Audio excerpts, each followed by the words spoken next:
The cell was cold, but Daniel had been in worse places. At least it wasn't damp. He stretched his legs out, resting his back against the smooth, metallic wall, studying the room with the detached interest of someone evaluating an unfurnished apartment. No furniture, no windows, no hidden ventilation shafts big enough to crawl through. He had checked. Twice. The Drakari had impressive technology, that much was clear. The walls pulsed with a faint bioluminescence, a soft blue light shifting along their surface like living veins. The air smelled sterile, not unpleasant, but unsettlingly artificial, as if even the oxygen had been designed by committee. Somewhere in the ceiling, a faint hum vibrated. Energy fields, maybe. The door slid open with a whisper, and Queen Lyra entered. Daniel had seen her before, of course, during his capture. Then again, during a very formal, very condescending speech about humanity's inevitable defeat. But up close, standing a mere few feet away, he had to admit she was striking. Like a human, but not quite. Her features were elegant, sharp in a way that made him think of cut gemstones. Her skin had a faint shimmer, like light reflecting off deep water, and her eyes, dark, nearly black, were impossible to read. But it was her ears that truly set her apart. They were long, tapering to a point that twitched ever so slightly as she studied him. He could tell she expected him to cower. "Do you always make such dramatic entrances," he said, "or am I just special?" Lyra blinked once, and Daniel noted a faint crease of irritation at the corner of her mouth. "You are a prisoner of the Drakari Empire," she said, her voice like tempered steel. "I will be the one asking questions." Daniel sighed theatrically and leaned his head back against the wall. "Figures. You alien overlord types always love your monologues. Should I expect some gloating? Maybe a speech about how resistance is futile?" Lyra narrowed her eyes. "I expected more fear from you." "Oh, I'm terrified," Daniel said, deadpan. "Really? Just quaking in my boots." He lifted one foot, wiggling it for emphasis. A pause. Then Lyra tilted her head, her expression shifting from irritation to something more assessing. "You mock your situation. You're the one who kidnapped me. The least I can do is be annoying about it." She stepped closer, the soft rustle of her dark armor barely audible. "You do not seem concerned for your life," Daniel shrugged. "If I thought you were going to kill me, I wouldn't waste my best material on you." Lyra's lips parted slightly, as if about to speak, but then she stopped. He saw it, just the briefest flicker of something in her expression, something she hadn't been expecting. Interest. "Your world is lost," she said, regaining her composure. "Your people fight, but they will not win, and yet you persist." Daniel met her gaze, all humor gone for a brief, weighty moment. "Yeah, that's kind of our thing." Lyra studied him, her long fingers clasped behind her back. "And why do you fight so fiercely?" Daniel exhaled slowly, looking away for a moment, as if considering how much he wanted to give away. Finally, he turned back to her, his expression serious. "Because we have nothing to lose, and we believe in what we're fighting for." Silence stretched between them. The hum of energy fields, the distant sound of Drakari ships shifting in their docking bays, it all faded. Lyra's expression didn't change, but something in her stance shifted. Subtle, almost imperceptible. Daniel smirked. "Was that not the answer you were expecting?" The corner of her mouth twitched. Not quite a smile, but close enough. "No," she admitted. "It was not." The lights in the interrogation chamber dimmed slightly, as Queen Lyra stood in contemplative silence. Daniel wasn't sure if that was intentional, or if the walls of this alien ship were just as moody as their queen.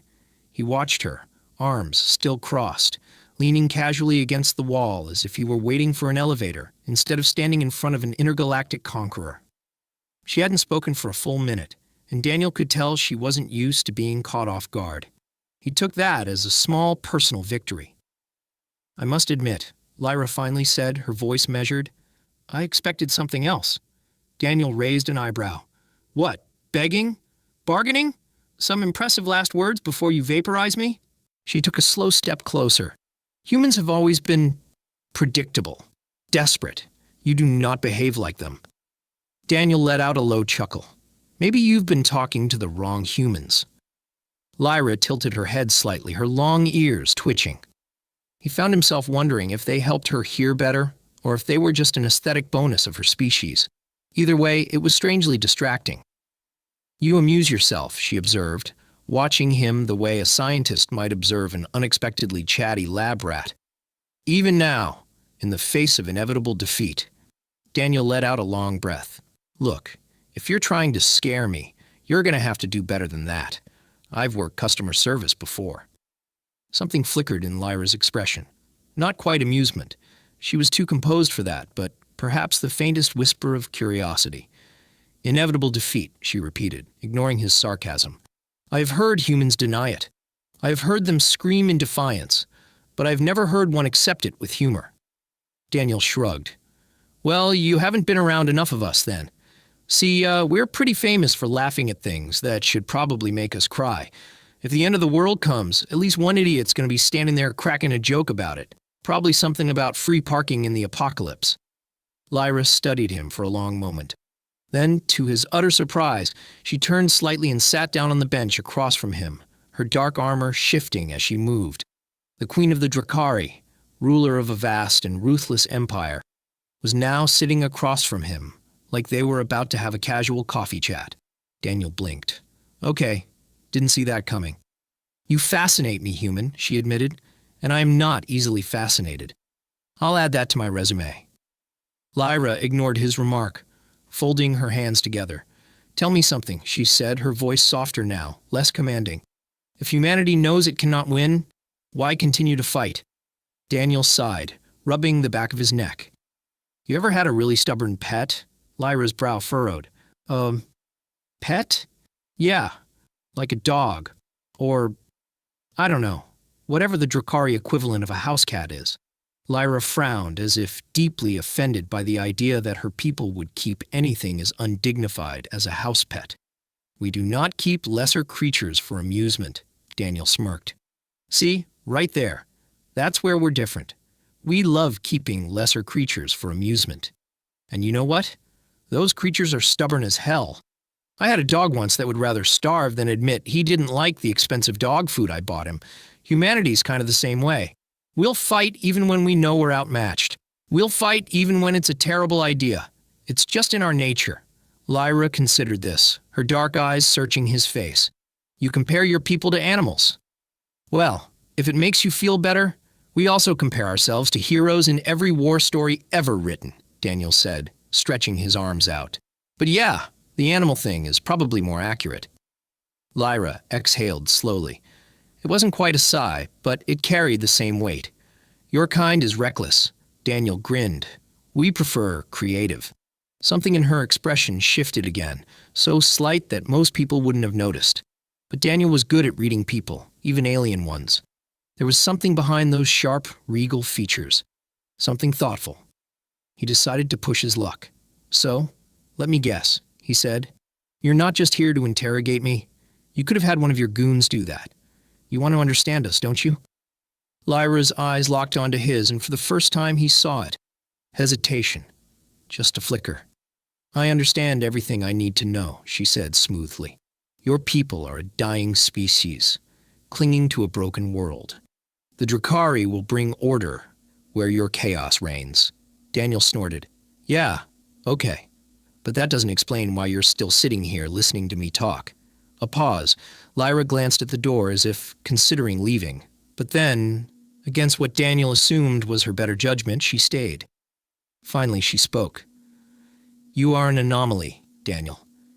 "Thanks," he said. "I do try." She ignored his remark again. "Perhaps I'm simply intrigued by why you are so unafraid." Daniel leaned forward slightly, resting his elbows on his knees.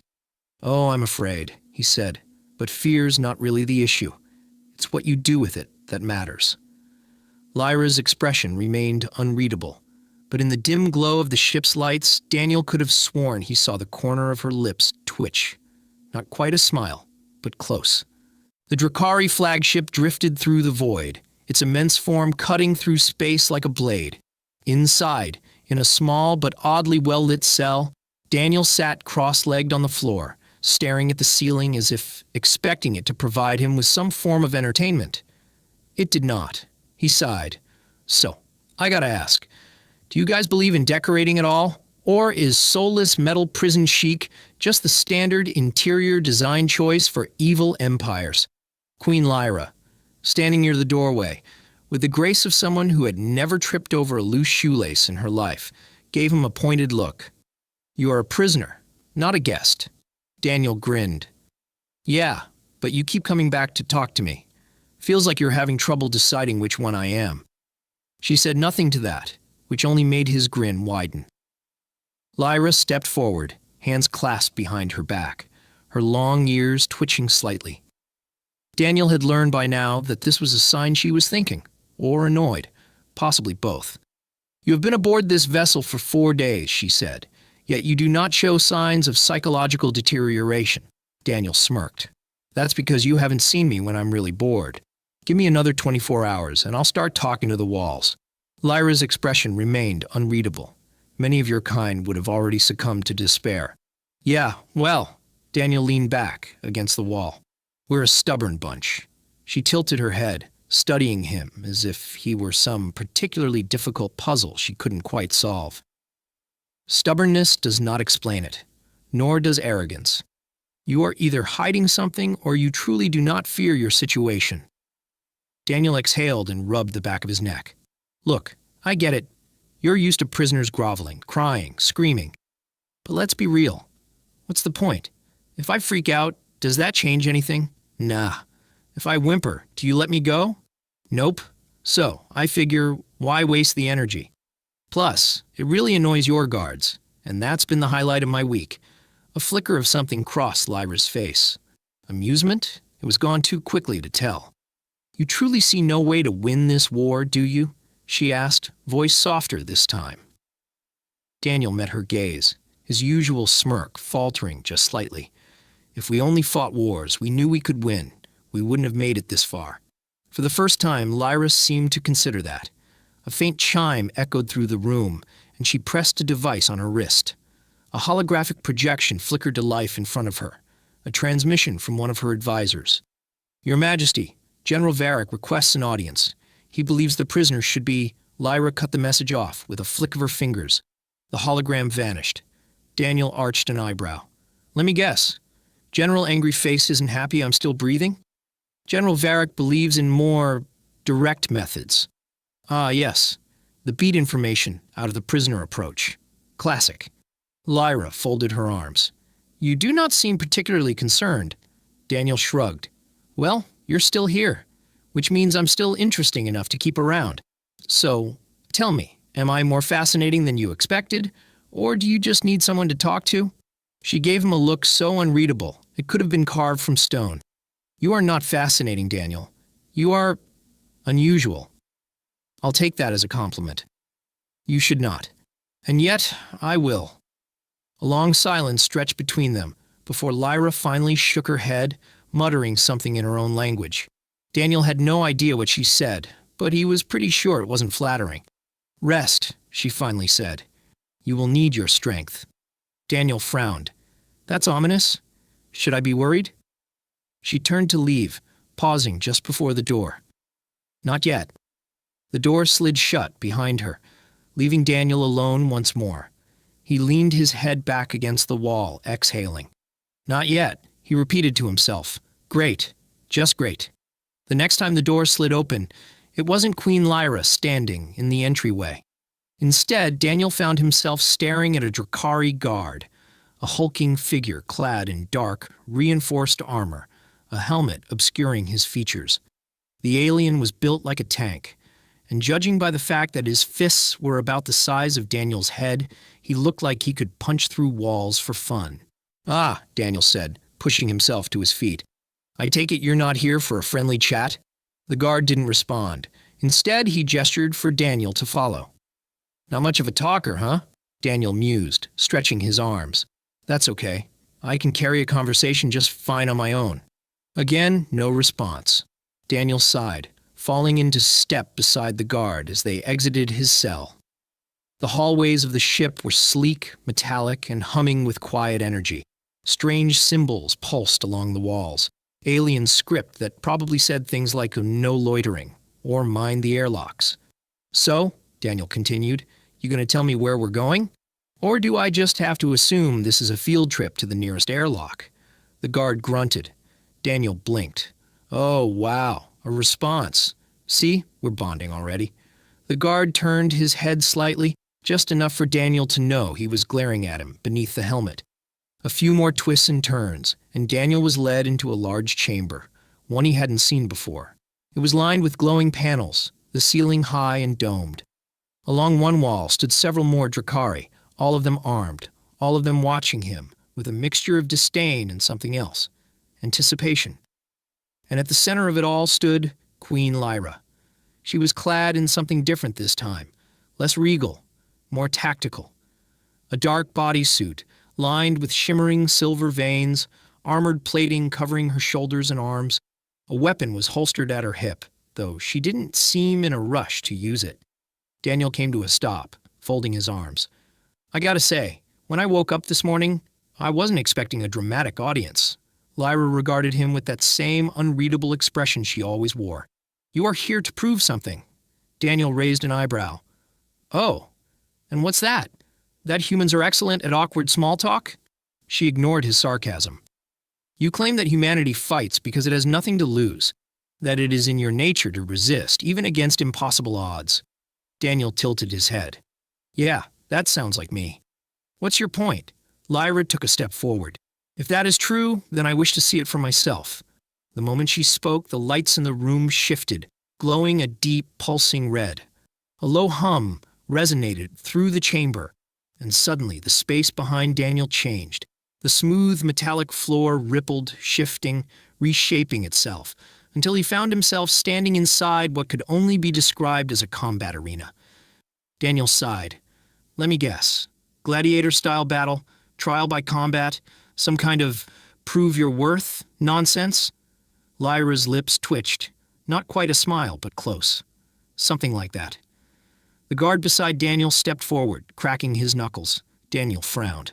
Oh, I don't like where this is going. Lyra gestured towards the massive warrior. This is Commander Valric, one of our most skilled fighters. You will face him. Daniel blinked, then blinked again, then laughed. I'm sorry, he said, still chuckling. You expect me to fight him? Valric crossed his arms. Do you fear me, human? Daniel scoffed. Yeah. You're built like an industrial refrigerator, and I'm pretty sure you could throw me across this room like a rag doll. Lyra watched him carefully. You claim that your kind does not give in to fear. Daniel exhaled. Okay, first of all, I never said that. We're full of fear. We just don't let it stop us. He turned back to Valric. Second, I feel like there's a serious size advantage going on here. Valric smirked. It will be over quickly then. Daniel sighed. Fantastic. This is how I die. Beaten to death by an alien bodybuilder. Lyra stepped closer. You will fight, Daniel. Daniel rubbed his temples. Right, of course. Okay, quick question. Are there rules to this fight? Or are we just going straight into beat the human senseless mode? Lyra tilted her head. You are allowed to surrender. Daniel frowned. Yeah, see, that sounds suspiciously like an option that ends with me getting punched in the face anyway. Valric cracked his knuckles again. Daniel could feel the intimidation radiating off him. Daniel sighed again, shaking out his arms. All right, fine. Let's get this over with. Lyra gave a slight nod. Begin. Before Daniel could react, Valric charged, and Daniel did the only thing that made sense. He ran. Whoa! Okay, big guy. Let's... He ducked, just as Valric swung, the force of the blow whooshing past his ear like a sledgehammer. Talk about this first. Valric was fast, much faster than someone that size had any right to be. Daniel barely dodged another hit, rolling across the ground and scrambling to his feet. The Drakari watching let out low murmurs. Whether in amusement or disappointment, Daniel wasn't sure. Lyra, however, watched in silence. Daniel straightened up, catching his breath. All right, gotta think this through. He eyed Valric. No way I'm outpunching you, so strategy it is. He took a step back, then another. Valric smirked. You flee already? Daniel shook his head. Oh no. This is tactical repositioning. Valric lunged again, but this time Daniel moved with him. He ducked under the strike, rolling forward, and, by sheer luck, ended up behind him. "Oh ho! Did not think that would work," Daniel said, stumbling to his feet. The crowd murmured again. Valric turned, frowning. Daniel grinned. "All right, buddy. Round two?" Lyra watched, her expression unreadable, but there was something in her eyes. Just the slightest glint of intrigue. This was going to be interesting. Valric charged again, and Daniel had approximately half a second to realize how bad an idea it had been to taunt an alien warrior 3 times his size. "Whoa, okay, let's not—" He threw himself sideways as Valric's massive fist slammed down where he'd been standing. The impact left a dent in the metallic floor. Daniel didn't have much time to admire the property damage before he was scrambling away like a very panicked, very underqualified action hero. The Drakari spectators watched in interest, though judging by their expressions, they were just waiting for Daniel to get flattened like a pancake. He wasn't about to give them the satisfaction. "You know," Daniel said, panting as he dodged another swing, "for a species so advanced, I really thought you guys would be more into, I don't know, laser duels instead of old-school brawling." Valric smirked. "A fight should be won with strength, not toys." "Yeah, well, humans have this thing called strategy," Daniel shot back. Valric lunged. Fast. Too fast. Daniel had just enough time to realize, "Oh, I'm totally getting hit," before a massive fist slammed into his ribs and sent him sprawling across the arena floor. Pain. Immediate, sharp. Oh my God, why pain? Daniel wheezed, rolling onto his back, staring up at the ceiling. "All right, that one hurt." Valric approached, standing over him like some smug gladiator. "Surrender?" Daniel groaned, pushing himself up onto his elbows. "Buddy, you really don't understand humans, do you?" Valric frowned. "You cannot win." Daniel wiped a bit of blood from his lip. "Yeah? And?" He struggled to his feet, wincing. "You think that stops us?" Lyra was watching him carefully now. She had barely moved since the fight started, her long ears twitching occasionally in thought. Daniel took a breath, exhaled. Think. He's stronger. He's faster. But what do I have? He glanced down at the floor, the same metallic material that had shifted to form this arena. Advanced Drakari tech, which meant a plan formed. A dumb, reckless, very human plan. Daniel cracked his neck. "All right, big guy. Round 3. Valric snorted and lunged. But this time, Daniel didn't dodge. He ran straight at him. A gasp rippled through the audience. Even Valric was momentarily surprised, which was exactly what Daniel needed. At the last possible second, Daniel dove between Valric's legs, skidding along the floor, and slammed his fist into a small panel embedded in the ground. The arena reacted instantly. The moment Daniel's hand connected, the Drakari technology misinterpreted his movements as an official command, because, apparently, it was very sensitive to pressure input. The smooth metallic floor shifted again, but this time not in an orderly way. The entire structure glitched for half a second before suddenly morphing into something else entirely. A wall of metal shot up between Daniel and Valric. Valric, mid-charge, slammed straight into it. Hard. There was a loud thunk, then silence. Daniel, sprawled on the floor, blinked. "Huh, that actually worked?" Valric, now very much unconscious, slumped forward in a heap. The audience? Dead silent. Daniel groaned, pulling himself to his feet. His ribs were screaming in pain, but he forced a grin and raised his hands. "Ladies and gentlemen," he said, panting, "I believe that's what we call a technical victory." A beat of silence, then murmuring. The Drakari warriors, who had been so certain this would be an easy execution, were stunned. They weren't used to humans, weak, fragile humans, winning. Lyra, for her part, just stared at Daniel. Then, after a long pause, she let out a slow, quiet chuckle. Daniel blinked. "Did you just laugh?" She tilted her head, lips twitching. "That was unexpected?" "Yeah, well," Daniel winced, clutching his ribs. "Unexpected is kind of my thing." 2 guards stepped forward, dragging Valric's unconscious form out of the arena. Daniel half expected them to turn and pummel him next, but they didn't. If anything, there was a new look in their eyes, something Daniel couldn't quite place. Respect? Curiosity? Lyra approached him slowly. You were not supposed to win. Daniel snorted. Yeah, well, I like breaking the rules. She studied him for a long moment before speaking again. You fight differently from my kind. You do not rely on strength, but on unpredictability. Daniel shrugged. Some call it that. Others call it winging it.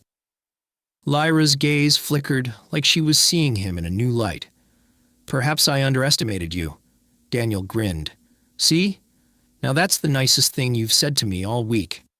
She exhaled, shaking her head. Your species is strange, Daniel. And yet, here you are, still talking to me. She didn't deny it. Instead, she turned sharply and began walking away. Come, you need medical attention. Daniel raised an eyebrow. You actually care? I need you alive, she replied smoothly. For now. Daniel smirked. Right, for now. As he limped after her, he couldn't help but feel that something had changed. Not just with Lyra, but with all of them. The Drakari medbay was far more advanced than anything Daniel had ever seen, which, considering he had last been treated by a human medic with duct tape and whiskey, was a pretty low bar. He lay on a sleek metallic examination table as a series of floating medical drones scanned him with glowing blue lights. He had no idea what they were doing, but it felt like being judged by a group of particularly condescending robotic jellyfish. One of them let out a mechanical chirp. Oh, come on, don't make that sound, Daniel muttered. That's never a good sound. Lyra stood nearby, arms crossed, watching the whole process with quiet amusement.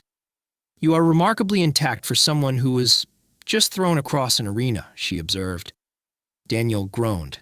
Yeah, well, I like to keep things interesting.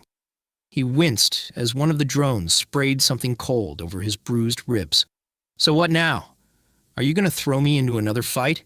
Maybe have me wrestle a Drakari war beast this time? Lyra smirked. Would you like that? I would not, Daniel replied quickly. The med drone beeped again. A holographic display appeared above Daniel, showing an anatomical scan of his body, along with a series of glowing alien symbols. Lyra studied the display for a moment. You have 2 fractured ribs and minor internal bruising. Daniel sighed. Great. Love that for me. She tapped the hologram, and suddenly another drone descended from the ceiling, this one carrying a strange metallic device with a pulsing blue core. Daniel's eyes widened. That thing isn't going to explode, is it? Lyra arched a brow. It is a tissue regeneration device. Right, regeneration. Totally not a death ray. Cool, cool. The drone hovered closer, and before Daniel could make any more jokes, the device activated, sending a warm energy pulse through his chest. The pain in his ribs immediately dulled. Daniel blinked. Oh, that's actually kind of nice. Lyra smirked. Do you doubt our medical advancements? Daniel shrugged. Hey, forgive me for being a little nervous when alien technology gets pointed at my vital organs. She chuckled, shaking her head. You are unlike any human I have encountered. Daniel grinned. I get that a lot. The drone finished its work, and the holographic display flickered green, signaling his miraculously improved condition. Daniel stretched experimentally. All right, he said, hopping off the table. So, what now? Do I get a medal? A celebratory alien feast? Maybe a really soft bed? Lyra studied him for a moment, her expression shifting into something unreadable. You will accompany me. Daniel raised an eyebrow. Oh? Where to? She turned sharply and started walking. You ask too many questions, human. Daniel smirked and followed. Yeah, I get that a lot, too.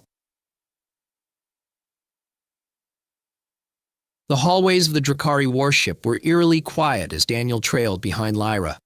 The walls pulsed faintly with some kind of bioluminescent energy, casting soft blue and purple hues. So, Daniel started, are we heading to the bridge? The dungeon? The space equivalent of a Starbucks? Lyra shot him a look. Daniel held up his hands. Hey, just trying to set expectations.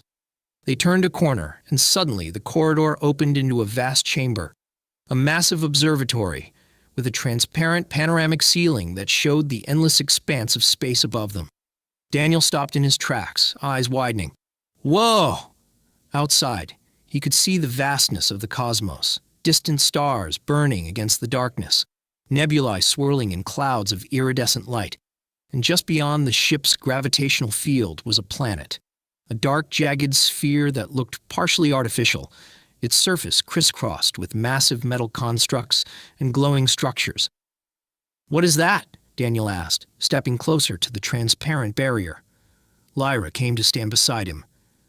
"Drakkar Prime, the heart of my empire." Daniel let out a low whistle. "Gotta say, your real estate game is pretty impressive." Lyra didn't respond immediately. She was staring at the planet with a contemplative expression. Daniel glanced at her. "So, why bring me here? Thought you were still deciding whether to airlock me or not?" She exhaled softly. "Because I am beginning to see that there is more to your kind than I anticipated." Daniel blinked. "Wait, was that a compliment? Hold on." He mimed, checking his pulse. "I need to record this moment for history." Lyra shot him a look, but didn't argue. She turned back to the view of her homeworld. "For generations, my people have seen humans as nothing more than an inconvenience, a minor species in the grand design of the galaxy." Daniel snorted. "Ouch, harsh." "But," Lyra continued, "I have witnessed something I did not expect." Daniel leaned against the railing. "My incredible ability to survive against all odds?" Lyra smirked. "Your unpredictability." Daniel grinned. "See? Told you. It's our best feature." She studied him for a long moment. "You fight as though you have nothing to lose. And yet, I sense that is not entirely true." Daniel's grin faltered slightly. Lyra narrowed her eyes. "What is it that you fight for, Daniel?" He exhaled, looking out at the stars. "That's a pretty loaded question." Lyra tilted her head. "Humor me." Daniel was quiet for a moment before speaking. "Back on Earth, we grow up believing that we're small, that the universe is too big, too vast, and that we're just tiny little specks in the grand scheme of things." Lyra listened intently. Daniel continued, "But here's the thing. Humans don't like being told they're insignificant. We fight. We push forward. We carve out a place for ourselves, even when the odds are stacked against us." He turned to her. "We fight because deep down, we believe we matter." Lyra's gaze softened, just slightly. Daniel smirked. "Also, because we're incredibly stubborn and don't know when to quit." Lyra chuckled. "That much is clear." For a moment, they simply stood there, watching the distant stars. Then, Lyra's voice lowered. "Perhaps you are not as insignificant as I once believed." Daniel raised an eyebrow. "Careful, Lyra. If you keep saying nice things, I might start thinking we're bonding." She rolled her eyes. "Do not push your luck, human." Daniel grinned, but as he looked at her, really looked at her, he realized something. Something had changed, not just between them, but within her. Drakkar Prime loomed below, its sprawling metallic structures and labyrinthine cityscapes, flickering under an artificial twilight. The Drakkari homeworld was beautiful in its own way, monumental, precise, undeniably alien, but to Daniel, it also felt eerily empty, cold, like a world that had long since forgotten the meaning of chaos, of imperfection, of laughter. And yet, here he was, a very imperfect human, standing beside Queen Lyra, an alien monarch who, just days ago, would have considered his existence a mere inconvenience. Now, she looked at him differently. "You're thinking," Daniel observed, folding his arms. "Dangerous habit." Lyra arched a brow. "And you never stop talking. An even more dangerous habit." Daniel smirked. "Yeah, well, I like to live on the edge." Her gaze drifted back to the planet. "I have ruled my people with certainty for many years, believing we were superior, that we were destined to dominate." She exhaled slowly. "And yet, I find myself questioning whether that path is as inevitable as I once believed." Daniel gave her a sideways glance. "Oh, wow. A space queen having an existential crisis. Do I get credit for this?" Lyra shot him a look. "You are insufferable. You love it." She rolled her eyes, but didn't argue. A silence settled between them. Not uncomfortable, not tense, just quiet. And then Lyra spoke again, her voice softer this time. "You fight for something intangible. That is difficult for me to understand. Daniel shrugged. Welcome to humanity. We're emotionally complicated and make terrible life choices. He leaned on the railing. But that's kind of the point, isn't it? We don't just fight for survival. We fight for things that seem impossible. Hope, freedom, the right to exist on our own terms. Lyra studied him. And yet, despite your spirit, your people are weak compared to us. Daniel snorted. Yeah, well, our survival instincts are 80% stubbornness, 15% dumb luck, and 5% coffee. Lyra smirked at that. Actually smirked. Daniel blinked. Did you just find that funny? Are you actually laughing at my joke? She turned away. No. Oh my God, you totally did. I did not. Daniel grinned. You're getting soft on me, Queenie. She sighed, shaking her head. Enough. You have won your survival. Daniel arched a brow. Wait, are you saying... I will not execute you, Lyra said simply. Nor will I return you to imprisonment. Daniel let out a slow, relieved breath. Damn. And here I was, starting to enjoy our heart-to-heart talks. She ignored him. However, there is still the question of what comes next. Daniel straightened. What does come next? Lyra hesitated. A rare sight. There are those among my kind who will not accept weakness, who would see my curiosity about humanity as a flaw. Daniel frowned. So what? You start a war with your own people? She exhaled. Number. But I must tread carefully. Daniel scratched the back of his head. Look, I know I'm just a scrappy little earthling, but you do realize you don't have to be the queen that everyone expects, right? Lyra blinked. You think I can change my fate? I think fate's just an excuse we use when we're too scared to make a choice, Daniel said. And I don't think you're scared, Lyra. For the first time, she looked genuinely uncertain, and maybe, just maybe, a little human. Another silence stretched between them. Then, finally, she sighed. You are a most irritating creature. Daniel grinned. I try my best. She glanced at him. I will return you to your world. Daniel blinked. Wait, really? Lyra nodded. I will find a reason to explain it to my people. Perhaps I will say I found you too much of a nuisance to keep. Daniel chuckled. Wow, harsh. Lyra smirked. The truth, after all. He shook his head, but couldn't hide his grin. All right, Queenie, I'll take my free pass while I can. She turned, walking toward the control panel. There is one condition. Daniel narrowed his eyes. Oh boy, here it comes. Lyra stopped, then glanced back at him, her expression unreadable. I wish to understand more. Daniel tilted his head. Understand what? She hesitated. Then, your kind, your world, your hope. Daniel blinked. You're asking me to be a human ambassador? She folded her arms. I am asking you to remain in contact. Daniel smirked. Oh my God, you're going to miss me. Lyra exhaled sharply. I should have thrown you into space when I had the chance. Too late now, Daniel said cheerfully. You're stuck with me. She gave him one last long look. And for the first time, Daniel saw something different in her gaze. Not disdain, not superiority, but respect. Maybe, just maybe, the beginning of something more. As the Drakari ship prepared to return him home, Daniel couldn't help but laugh. He had been captured as nothing more than a prisoner. But somehow he had changed a queen's mind, and that was the most unexpected victory of all.